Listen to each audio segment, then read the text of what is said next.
আগামীতে ইনশাআল্লাহ যদি আমরা সরকার গঠন করতে পারি, এদেশের সাধারণ মানুষের ভোটে আমরা একটি ক্রীড়াঙ্গনের বাংলাদেশ গড়তে চাই। যেখানে যেখানে স্টেডিয়াম রয়েছে সেগুলোকে পরিপূর্ণভাবে সংস্কার করব।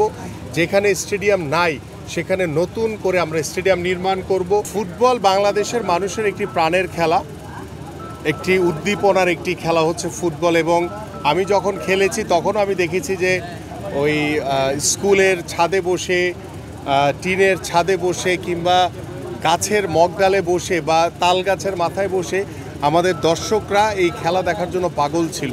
এবং আজকে দীর্ঘদিন পরে আমরা দেখেছি যে রাজবাড়িতে যে আজকে যে এই ফুটবল ম্যাচকে উপলক্ষ করে যে বাংলাদেশের ফুটবলকে যে সবচেয়ে জনপ্রিয় খেলা হিসেবে আমরা সকলেই জানি, সেই খেলার একটি প্রতিচ্ছবি আমরা এখানে রাজবাড়ির মাঠে দেখেছি জামালপুর ইউনিয়নে। এবং আমরা বিশ্বাস করি যে আমাদের এই ধরনের ফুটবলের আয়োজনের মাধ্যমে আমরা বাংলাদেশের প্রত্যেকটি অঞ্চলেই এই ধরনের শারীরিক এবং যে মানসিক যে চর্চার মাধ্যমে আমরা যে ক্রীড়াঙ্গনের যে একটি বাংলাদেশ গড়তে চাই, আমরা এই ধরনের ফুটবল, ক্রিকেট থেকে শুরু করে অন্যান্য খেলাধুলাকে সর্বোচ্চ গুরুত্ব দিয়ে আমরা প্রত্যেকটি প্রত্যন্ত অঞ্চলে খেলাধুলার মাধ্যমে আমরা আমাদের যুব সমাজকে, আমাদের তরুণ সমাজকে মাঠে আকৃষ্ট করে আমরা মাদক থেকে আমরা আমাদের সন্তানদেরকে দূরে রাখতে চাই, আমাদের যুব সমাজকে দূরে রাখতে চাই। এবং আমাদের সন্তানরা যেভাবে ডিভাইসে আসক্তি হয়ে গেছে, সেই ডিভাইস থেকে আমরা আমাদের সন্তানদেরকে মাঠে এনে আমরা বাংলাদেশ জাতীয়তাবাদী দল বিএনপি আগামীতে ইনশাআল্লাহ যদি আমরা সরকার গঠন করতে পারি, এদেশের সাধারণ মানুষের ভোটে আমরা একটি ক্রীড়াঙ্গনের বাংলাদেশ গড়তে চাই।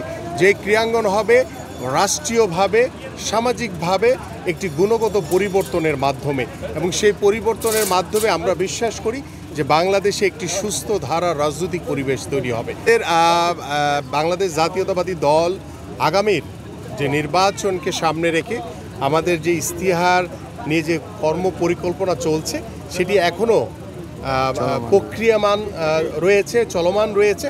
সেটি এখনও সেটি এখনও পরিপূর্ণভাবে বাস্তবায়নের দিকে যায়নি, বাট এটি চলমান রয়েছে কার্যক্রম।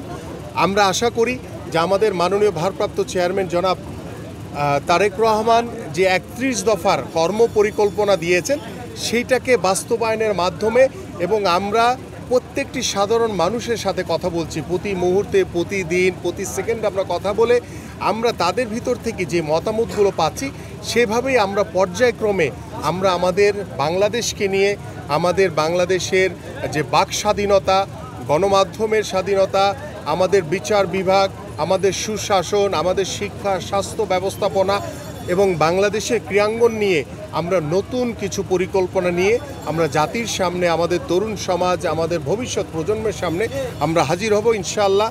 সেই ইখতিয়ারের মাধ্যমেই আমরা পরিপূর্ণভাবে একটি মানবিক বাংলাদেশ গড়ে তুলতে পারব। কর্ম পরিকল্পনা রয়েছে আমাদের 495টি উপজেলা। সেই 495টি উপজেলায় আমরা যেখানে যেখানে স্টেডিয়াম রয়েছে সেগুলোকে পরিপূর্ণভাবে সংস্কার করব। যেখানে স্টেডিয়াম নাই সেখানে নতুন করে আমরা স্টেডিয়াম নির্মাণ করব। পাশাপাশি আমাদের যে বিভাগীয় শহর, সেই বিভাগীয় শহরগুলোতে আমরা ক্রীড়াঙ্গনের মাধ্যমে যে আমাদের প্রত্যেকটি বিভাগ, প্রত্যেকটি জেলা থেকে যে কুস্তি খেলোয়াড় রয়েছে, আমরা প্রত্যেকটি বিভাগে আমরা বিকেএসপি নির্মাণের মাধ্যমে তাদের খেলাধুলা আমরা নিশ্চিত করতে চাই।